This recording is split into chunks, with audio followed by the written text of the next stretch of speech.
Where would you like to sit? Yeah, sure.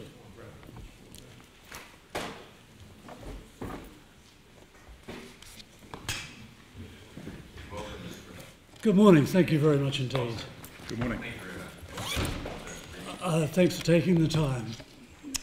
It's not my normal procedure, but I'd just like to read a statement, given the sensitivity.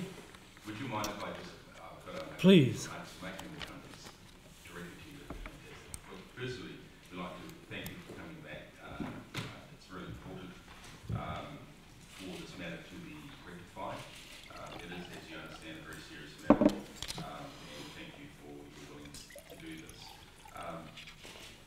With this correction of record comes the opportunity for members of the committee to ask questions. We understand that, and it's important for us to be able to do that. The line of questioning on the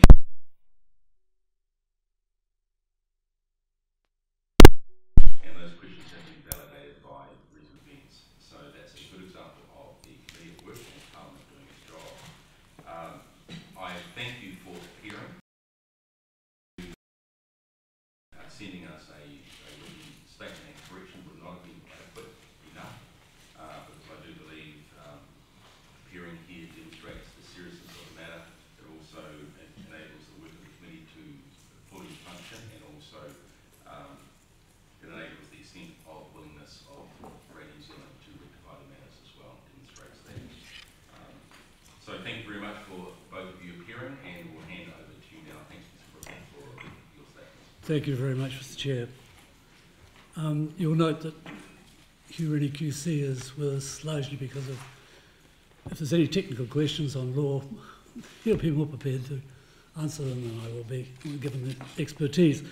We regard this as a continuum of the March 1st annual report and the report to the committee as a consequence. As you're aware, we inadvertently misled the committee when questioned on the appropriateness or otherwise of a meeting between the Broadcasting Minister and a senior RNZ executive in Wellington Cafe on December 5th. As you'll also know, our support for and defence of the parties involved was based on erroneous information. On reflection, the robust nature of certainly my response at the time is now an acute embarrassment, as is our appearance here today.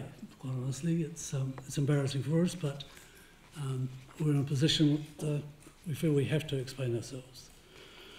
To provide a full explanation, the CEO, Paul, of course, and I are providing a timeline, which we have already made available to you, from both a governance and an operational perspective, and we hope this will be self-explanatory.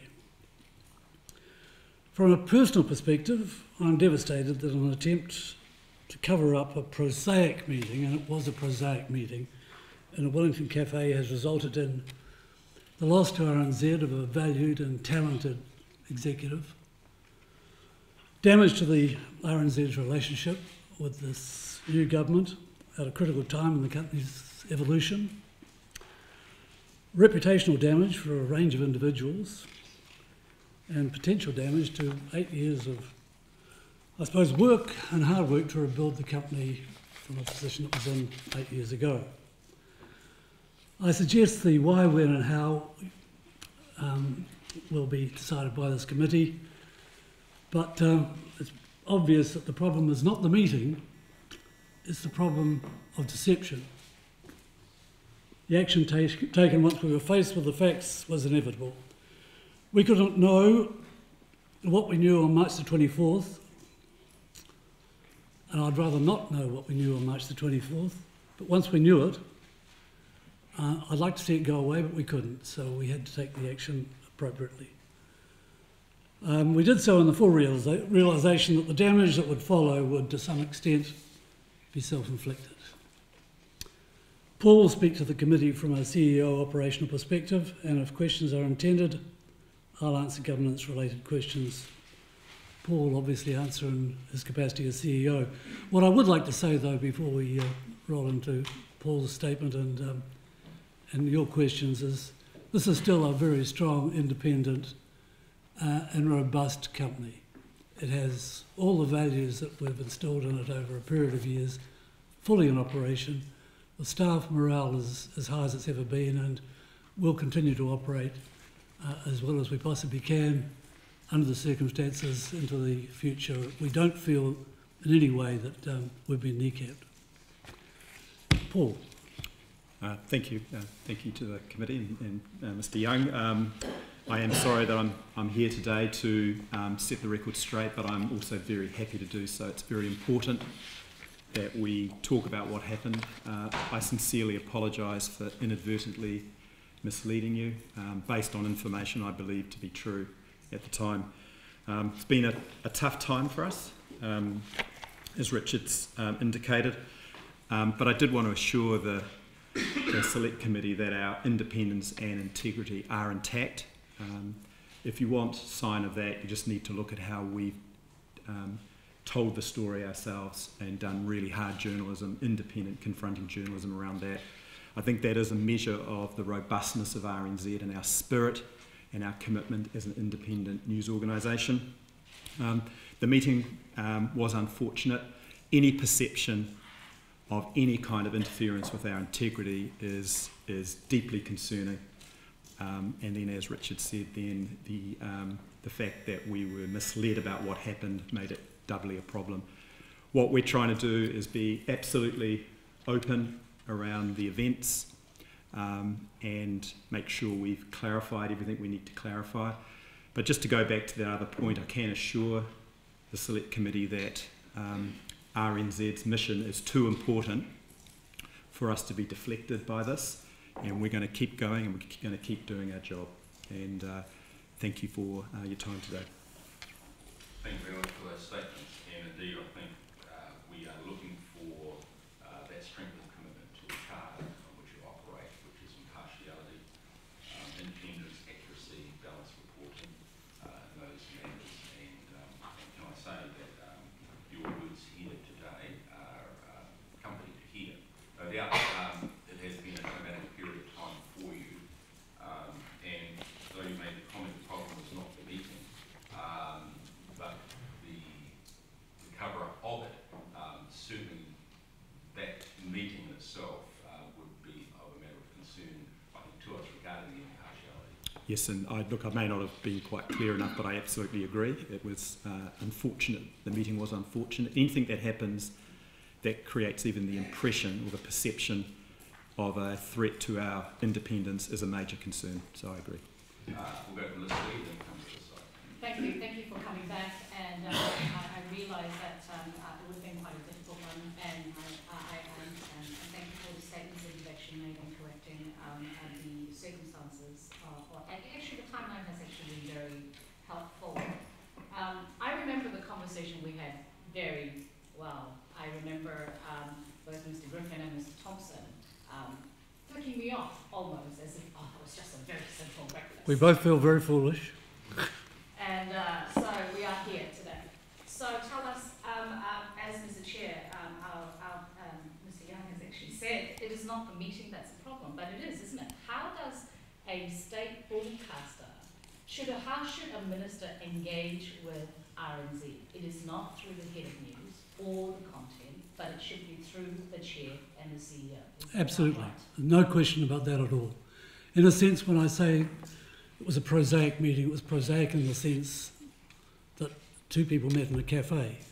That's thus our probably overblown defence of both individuals. And we do again apologise for that, but in fact we were deceived, not just once, but 4 times, and probably over a series of several levels of political performance. So, if I remember correctly, you trusted that information you got from your staff? We trusted it, absolutely. This was a executive we both valued very highly, that I'd had 30 years of experience with, and as far as I was concerned, totally trustworthy to the degree that she regularly attended board meetings with Paul and I and the rest of the board. To the point. But I'm not talking just. I can understand how the executive got herself in that position. What I can't understand is why or how. So you said 4 times you were lied to. That's correct. What did she tell you? She spoke directly to Paul. I never spoke directly to her for obvious reasons. Her reporting is through the Chief Executive. So to Mr Thompson, what did she tell you? She gave me repeated assurances that the meeting was coincidental, that they had bumped into each other in the cafe and had talked. And I questioned her on that intently. And I also asked for details of the discussion, which was a broad discussion about the media sector and the RNZ policy. Those were the assurances Carol gave me, and I trusted her word. You're not going to tell me that it was a high-level meeting and that's where you left it. Well, I wasn't there, Miss Lee. So what I'm saying is what I found out from talking to Carol about it. Okay. Yeah. So you had. We are never going to know what was discussed. Okay. So you had spoken to her 4 times. Did you ever ask her how many times she met with the minister? Yes, I did, and I was assured it was the only time. That was the only time. Yes. Now that you've actually been told 4 times, you've actually said that you were misled 4 times, you were lied to 4 times, would you trust that answer? Yes, I do, and I have no reason to believe otherwise. And unless there is other information, it's very hard to answer differently.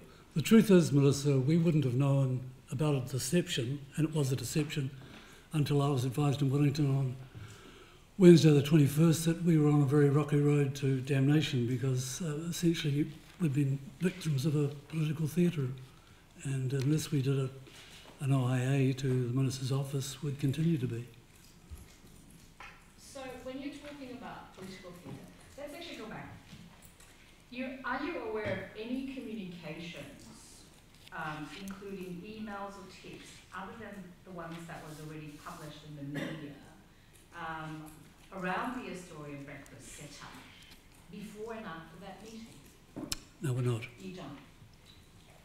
So you are aware of the discussion? There is a possibility the Minister had contacted another staff member prior to a meeting with Carol Hirschfeld. There's more than a possibility. We know that she had in fact contacted another staff member, but who's to know what the circumstances were? When you say contacted, is it a phone conversation or did they actually have a meeting? Apparently it was a phone conversation. Phone conversation. I can talk to that. Please. A staff member informed me that the Minister had contacted her regarding a job. The offer had been rebuffed. The matter was declared as is appropriate. The person did the absolutely right thing. And this happened in November. Offered her a job at the Minister's office? I offered her a job. But I mean, the point there is that what happened then is exactly what should happen. It should be I should immediately be informed and I should talk about it, and I had no need to take any further steps because it was handled appropriately by that staff member. Okay. So when you're talking to Carol Hirschfeld, you would normally assume that when you call a staffer in, you have an issue that she's actually lied to you. So do you know, I mean, you can't just accept the fact that, we just had a meeting about high-level stuff. Did you find out from her if the Minister, in fact, discussed RNZ Plus with Carol Hirschfeld? Point of Chair, can we just, look, these gentlemen have come in to make a point, they've come in to make a simple correction. That's been done. Now we're angling down an avenue that I think is inappropriate. Can we get your opinion on that, please? I don't think it's inappropriate or irrelevant because the correction has created further questions that need to be answered. Melissa, if you could just finish off on that, this isn't going to come back. With respect, Chair, we are here to try and clear the air entirely. I don't want this to drag on. It's done enough damage already. Yeah, I understand. So we're here to entirely clear the air, which we'd like to do. Speaking to the point of order, Mr. Chair, that this is something that we did in fact discuss at the previous RNZ appearance, and RNZ Plus is something very pertinent to the annual review because it is actually in the plans. I understand. Thank you. So your answer is? Could you ask the question again, please? So when you talked to Carol Hirschfeld, did you find out if in fact she and the Minister discussed RNZ Plus? I asked her what was discussed, and Carol said it was a meeting of no consequence that they talked about the media sector and about the new policy. So that's what I've said before, and then I've said it again. And that's as far as I went with it. We talked about it in detail. I impressed upon her the importance of maintaining our editorial independence. But of course, at that point, I was being told that it was a coincidental meeting. Okay, we'll now come to George Eagle. Thanks, Chair. Look, gentlemen, thanks for coming in. Thanks for making that correction. And thanks also for wanting to ensure that your entity remains robust and you're concerned about the integrity of it. In terms of that, I'm concerned about the relationship you've had with the opposition MPs. Can I ask, when did you first discuss the breakfast with Claire Curran and Carol Hirschfeld with National MP Melissa Lee?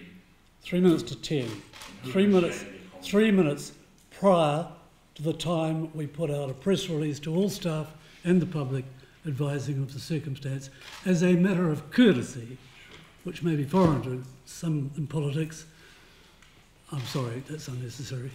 As a matter of courtesy, it was important, I felt, we should contact the MP in the committee who was responsible for asking the questions and advise her that would have to come back and explain ourselves. So I'd already at that time spoken to the chair pointing out the problem. Okay. So to read anything else into it is rather ridiculous. Courtesy and then there's collusion. And what I'm wanting to know is what are your rules and procedures at RNZ in terms of colluding with an opposition MP on employment or political matters? Point of order. That's a ridiculous question, with due respect. You're insinuating, well, you I think you ask a straight question than that. Well, I guess. I'm not the minister. Okay, I'll re-ask it. So what is the entity's rules and procedures around the chair having conversations or talking with an opposition MP on employment matters or procedures? We don't do it. So why did you call Melissa Lee? Are you having trouble understanding? I called as a matter of courtesy on the morning of Tuesday, 3 minutes prior to the release of our press statement, to advise the MP who had asked all the questions around this issue that a press release was coming out as we spoke. And you're saying that's normal procedure? This is normal courtesy, sir. Courtesy, all right. So it's not a procedure, it's a courtesy. Why did the courtesy extend to only a single member of this committee and not the full committee? I would have thought that was self-evident, given that Melissa Lee was the only person to ask any questions of any consequence around this issue. So, Mr. Thompson in his comments just said, I think I've got the quote right, anything that creates the impression of a threat to impartiality is a concern. Now, you're a person who's very experienced in the world of politics and public affairs.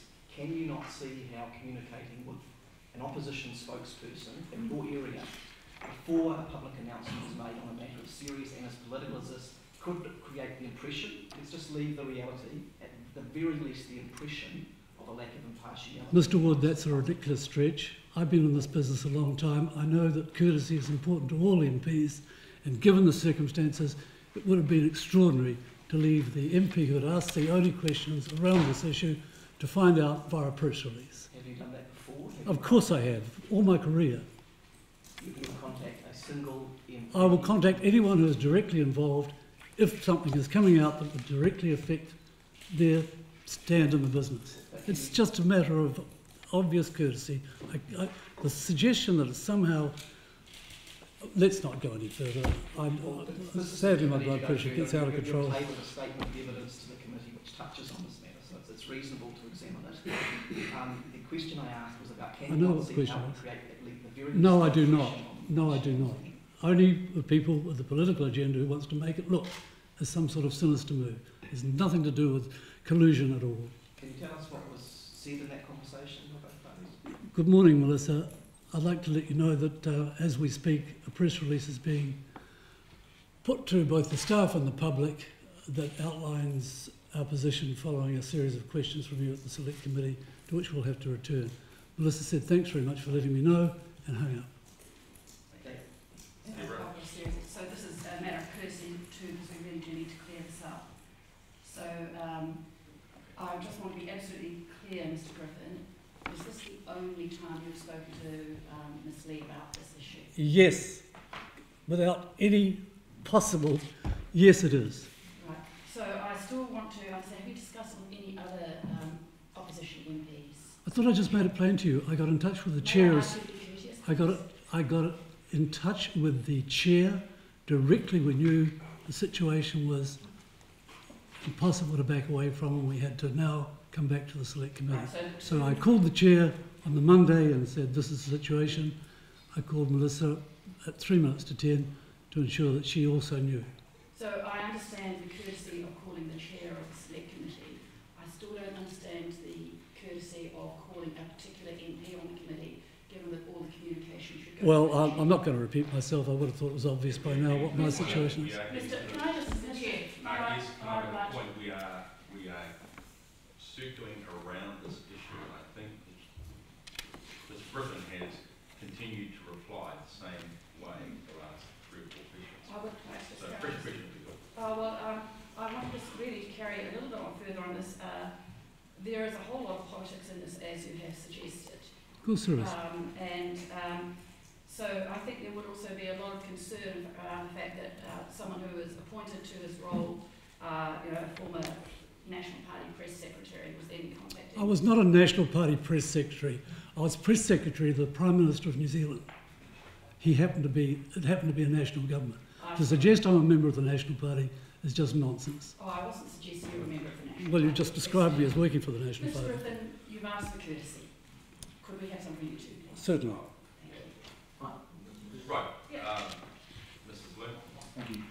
Are you aware of any documents that were provided by Ms. Hirschfeld to Ms. Curran either at the meeting at Astoria or another point? No. Do you feel it's appropriate for a minister to meet with a staff member of a Crown entity without the Chief Executive or the Chair being present, or without their knowledge prior or subsequent? As I said at the last select committee, and I understand this is a continuum, no, it is not appropriate. Okay. Just one last question, Mr. Chair. In your statement you provided to the committee, you mentioned that on Sunday I asked Ms. Hirschfeld for an explanation. What was Ms. Hirschfeld's explanation?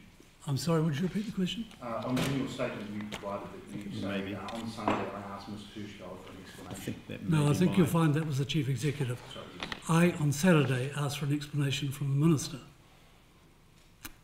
On the day before, the situation was put to Carol. The statement you provided from the Chief Executive says, on Sunday I asked Ms. Hirschfeld for an explanation. That was following a conversation that Paul and I had on Saturday when it was quite clear there was no going back. Can you tell us what the explanation was? Carol told me that the meeting had been diaried for the first time. So that was the moment when she told me what had actually happened. And is that all she said? Well, we talked about a lot of things because it was I conveyed the seriousness of what she was telling me, and I arranged to meet her the next day in Wellington. She assured me the meeting had been inconsequential, that they talked about the media sector and about the government's new policy in broad terms, and I said, you've got to come to Wellington tomorrow.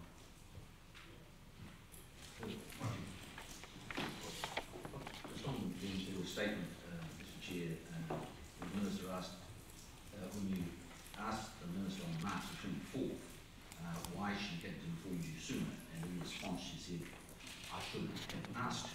Do you think that's an appropriate attitude for a Minister to take?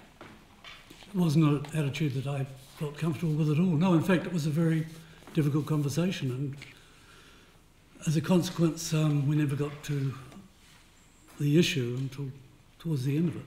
So, in essence, the Minister, as you understand it, knew for a number of weeks that you... She knew for a number of months. A number of months that you had misled the committee. Oh, I'm sorry, in terms of misleading the committee, she knew since March the 1st. Yeah. And didn't contact you at all? No. And when you finally confronted her with that information on the 24th, she said, well, you should have asked me. I would make the point that the night before we went to Select Committee, we met with the Minister and officials in the Minister's office. Within the context of that meeting, the Minister raised the issue of the Select Committee and that we'd be meeting the following day. I observed that yes, it was true. We looked be having about 45 minutes with you.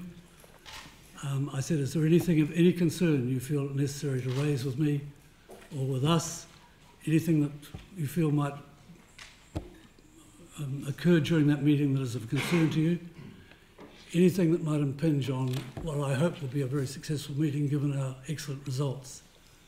In fact, the results were the most excellent we've ever had in all the history of the outfit. And the Minister said, no, there's nothing that I need to tell you or advise you of. And so you felt deceived by the Minister?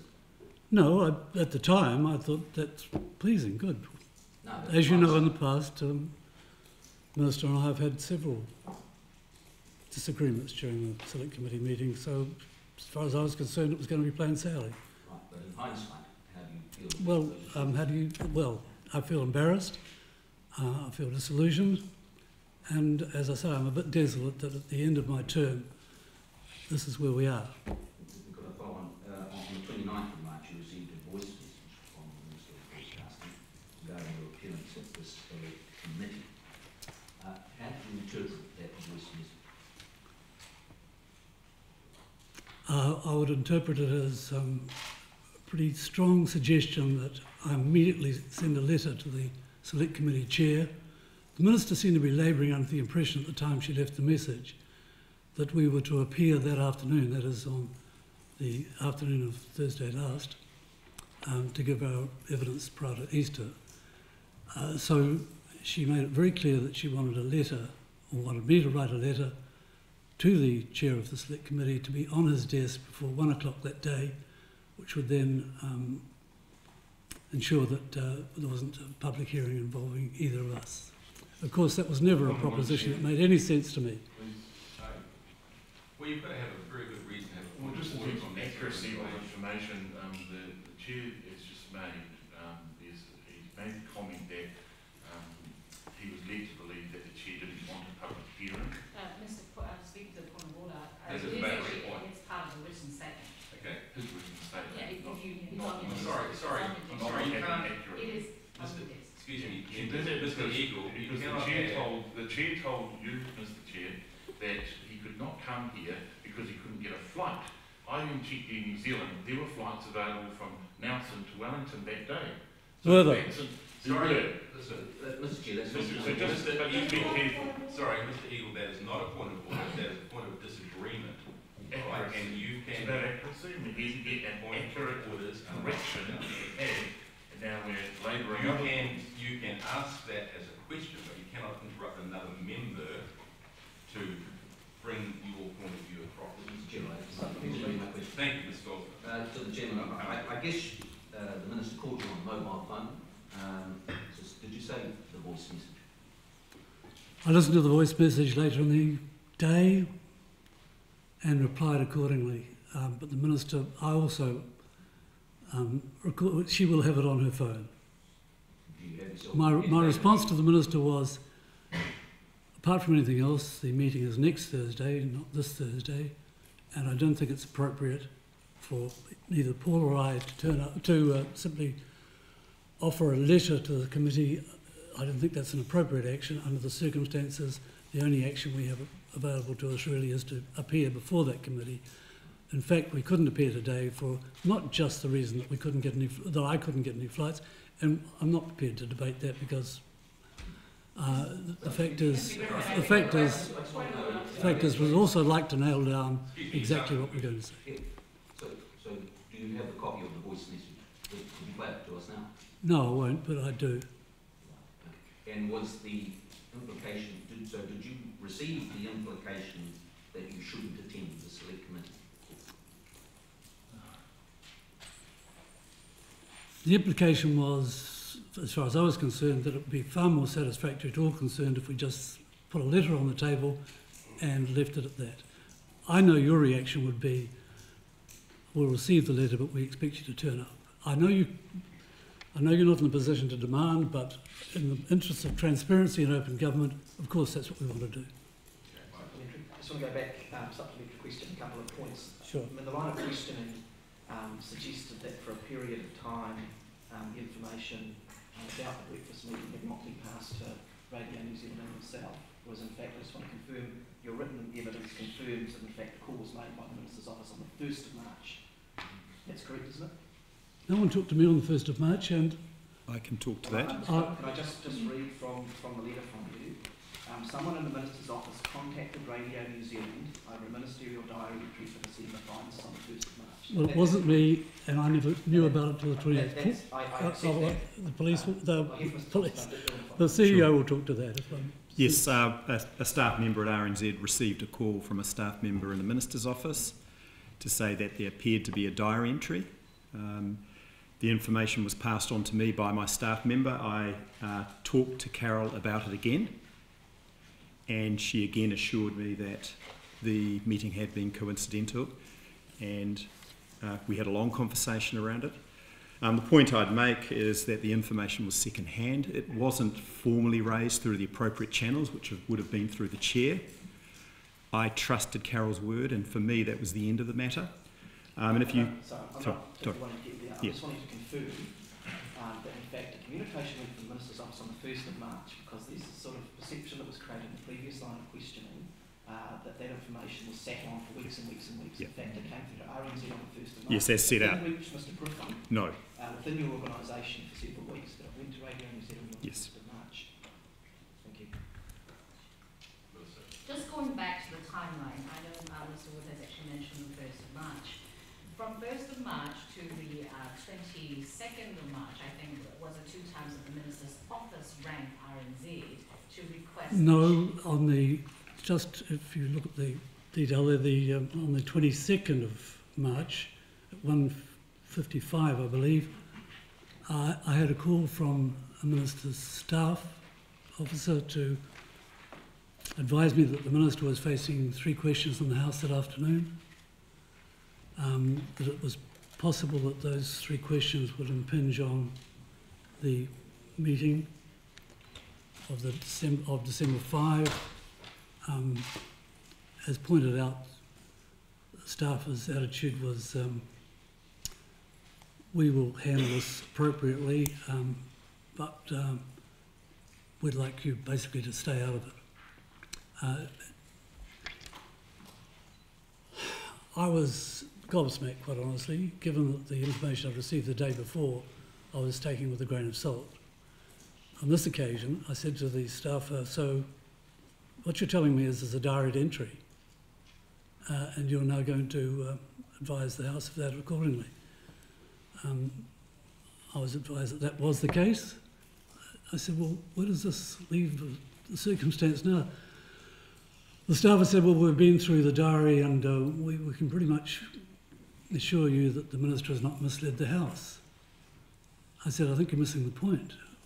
We were at a select committee on March the 1st, and we clearly, as a consequence, have misled the select committee. I was told, yeah, that was the case. At which stage I concluded, I excused myself from the conversation.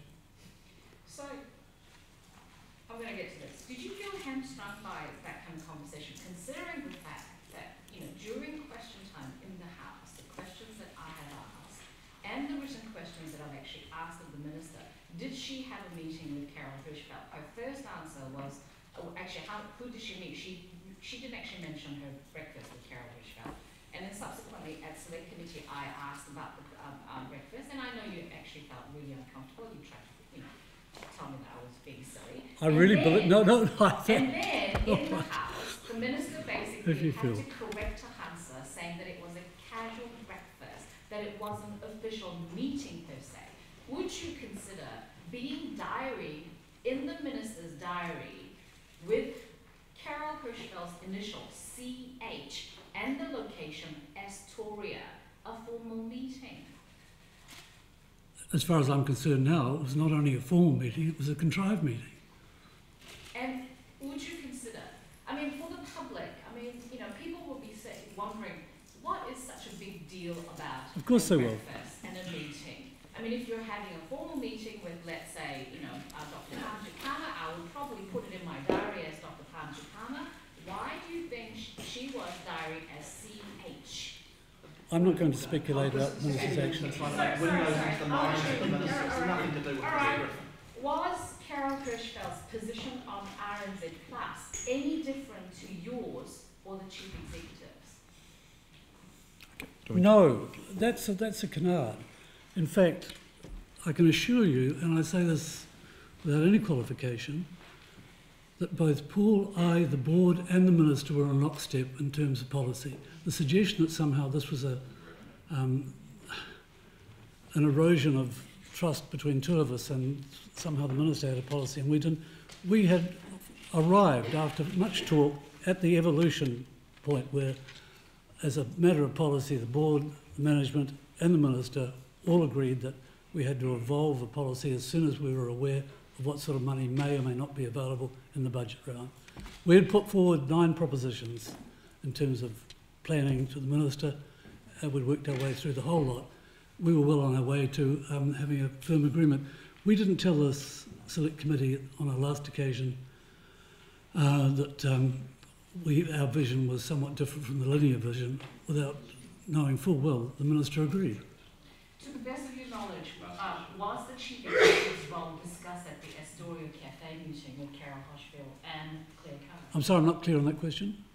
To the best of your knowledge, yep. Was the CE's role discussed at the Astoria meeting between Carol Hirschfeld and Well, Claire Curran? we have, no one has any idea what was discussed during the meeting they had, apart from the 2 people directly responsible. I have no idea, Paul has no idea really, none of us have any idea what was discussed. Okay, well, thank you very much. I think that ends our time with, I guess, a huge question. Thank you. Why there was so many denials for that meeting. Sorry, time's up. No, it's not a question. Could I request all communications, including emails, phone records, text, and voicemail between Claire Curran and Carol Hirschfeld, and also the voicemail message that you have, Mr. Griffin?